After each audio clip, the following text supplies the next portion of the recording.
Hello friends, நம்ம favourite சீரியலில் அடுத்து என்ன சுவாரஸ்யம் நடக்குதுன்னு பார்க்குறீங்க. இந்த விஜய் இருக்காரே, அவருக்கு சுத்தமாக மனசாட்சி அப்படின்றது ஒன்றும் இல்லவே இல்லைங்க. அந்த வீட்டில் இருக்க சின்ன குழந்தை வெண்பா கூட கொஞ்சமாச்சும் கரிசனம் இருக்குது. மல்லியம்மா இந்த வீட்டை விட்டு போகக்கூடாது அப்படின்னு சொல்லிட்டு, ஏன்னா மல்லியம்மா தான் நல்லா பார்த்துக்கிறாங்க.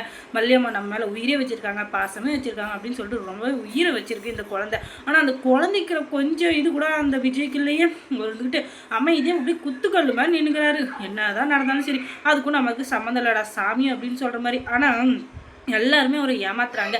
ஆனால் அது எதுவுமே தெரியாமல் ஓவரா சீனை போட்டுங்கிற பற்றி அதை பார்த்தாலே எனக்கு செம்ம கடுப்பாகுது. அந்த நேரத்தில் போய் படான்னு ஒரு அடி அச்சிலாங்க தோண்டு. ஆனால் என்ன பண்ணுறது, நமக்கு அதுக்கு அந்த சம்மந்தம் இல்லைல்ல. அதனால் நம்ம அமைதியாக தான் இருந்தாகணும். அதுக்கப்புறம் என்ன நடக்குதுன்னு பார்த்தீங்கன்னா, உன் சம்மந்தமான பொருள் எதுவுமே இங்கே இருக்கக்கூடாது, டைவர்ஸ் பேப்பரில் கையெழுத்து போட்டால மரியாதை இந்த வீட்டை விட்டு கிளம்பிடு. அதுக்கப்புறம் என் துண்டை காணும் துணியை காணும், திருப்பியெல்லாம் அந்த வீட்டுக்கு வரக்கூடாது, வந்தான்னு வச்சுக்கோங்க. அதுக்கப்புறம் அந்த கேட்டு உள்ளே கூட எங்கள் வீட்டு வாட்ச்மேன் வந்து நான் சேர்த்த மாட்டார் அப்படின்னு சொல்லிட்டு பயங்கரமாக அசிங்கப்படுத்திடுறாங்க. அதுக்கப்புறம் என்ன, உடனே நம்ம மல்லி வந்துக்கிட்டு நான் வந்து இந்த வீட்டுக்கு மறுபடியும் வருவேன் கனவோட படம் நினைக்காதீங்க. இந்த அளவுக்கு அசிங்கப்படுத்தி அவமானப்படுத்துறதுக்கப்புறம் இதுக்கு மேலே நான் வருவேன்னு நினைக்கிறீங்களா? கண்டிப்பாக நான் வருவேன், கனவுல கூட காணாதீங்க அப்படின்னு சொல்கிறாங்க.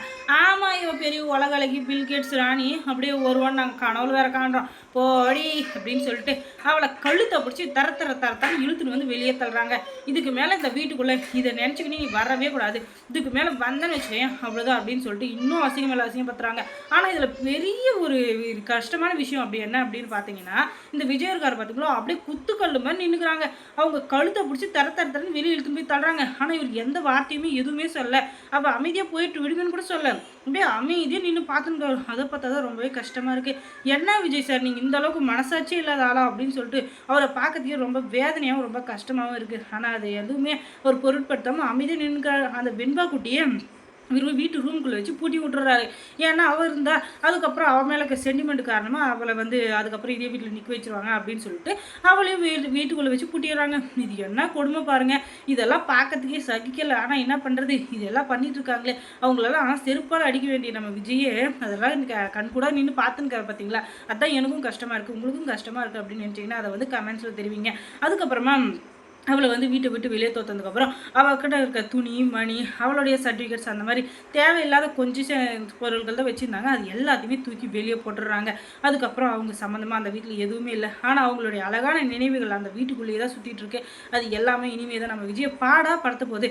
அதுக்கு முதல் காரணம், முக்கிய காரணமே நம்மளுடைய சின்ன குழந்தை வெண்பா இருக்காளே, அவள் தான். அவள் இருக்கிற வரைக்கும் கண்டிப்பாக அந்த வீட்டில் மல்லியோட நினைவுகள் எதுவுமே வெளியே போகாது, வெளியே போக விட மாட்டாங்க. அந்த அளவுக்கு சந்தோஷமாக இருந்த இடத்த அந்த அளவுக்கு ஒரு கோபமான இடமா மாற்றி வச்சிருக்காங்க. இப்படிப்பட்டவங்களை சும்மா விடலாமா அப்படின்னு சொல்லிட்டு பார்த்தீங்கன்னா சும்மா தான் விடக்கூடாது. ஆனால் என்ன பண்ணுறது, இது எல்லாமே நடத்திட்டு இருக்காங்களே, இவங்களெல்லாம் ஒரு வழி பண்ணுவாங்க. மல்லி கூடிய சீக்கிரமே வந்து ஒரு வழி பண்ண தான் போகிறாங்க. அதை நம்ம எல்லாமே பார்க்க தான் போகிறோம்.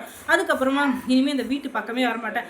அதுக்கப்புறமா இந்த ஆஃபீஸர் வந்தாங்க, அவங்க வந்தாங்க, இவங்க வந்தாங்கன்னு சொல்லிட்டு என்னை வந்து ஒரு எடுபடி வேலை மாதிரி இந்த வீட்டுக்கு கூப்பிட்டு வந்தீங்கன்னு வச்சுக்கோ, அப்போ பார்த்துக்கலாம் அப்படின்னு சொல்லிட்டு அவங்களும் வெளியே போயிடுறாங்க.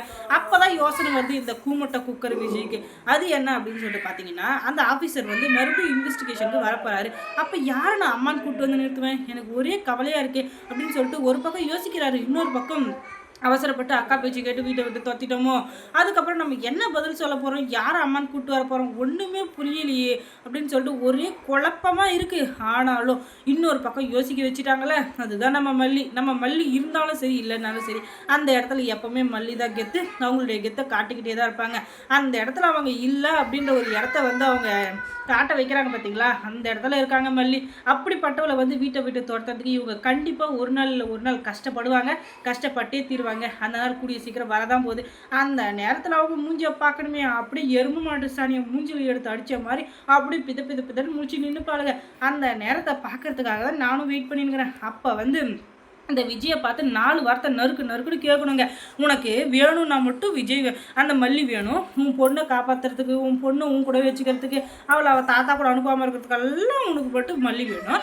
ஆனால் அவள் மட்டும் இந்த வீட்டில் இருக்கக்கூடாது. என்ன நியாயம்ப்பா, இதெல்லாம் பணக்காரங்க வீட்டு மட்டும்தான் நடக்கும். உங்களுக்கு வேணும்னா நீங்கள் செஞ்சுக்கலாம், நீங்கள் வேணான்னா அவங்கள ஒதுக்கி வச்சிடலாம், வீட்டை விட்டு துரத்திடலாம், கழுத்தை பிடிச்சி நசிக்கலாம், என்ன வேணால் பண்ணலாம். என்ன பண்ணுறது, நீங்களாம் பணக்காரங்க, நாங்களாம் நடுத்தர மக்கள், எங்களை நீங்கள் என்ன பாடுபடுத்துறாலும் நாங்கள் அமைதியாக தானே இருந்தால் ஆகணும், அதுக்கு காரணம் பணம். பணம் தான் அந்த இடத்துல பேசுது. எங்களை மாதிரி குணம் இருக்கிறவங்களோட பேச்சு நாங்கள் எடுப்படுறதும் இல்லை, பேசவும் முடியறதில்லை. என்ன பண்ணுறது, அப்படிப்பட்ட ஒரு கேவலமான வாழ்க்கையை வாழ்ந்துட்டு இருக்க எங்களுக்கு தான் அந்த கஷ்டம் தெரியும் அப்படின்னு சொல்லிட்டு இந்த வீடியோவை முடிச்சுக்கலாம். அதுக்கப்புறம் மல்லி சீரியலில் என்ன சுவாரஸ்யமாக நடந்திருக்கும் நீங்கள் தெரிஞ்சுக்கணுன்னா நம்ம சேனலை சப்ஸ்கிரைப் பண்ணுங்கள். அதோட பக்கத்தில் இருக்க அந்த பெல் ஐக்கானை கொஞ்சம் கிளிக் பண்ணி விட்டுருங்க. தொடர்ந்து இந்த சேனலுக்கு சப்போர்ட் கொடுங்க. தேங்க்ஸ் ஃபார் வாட்சிங்.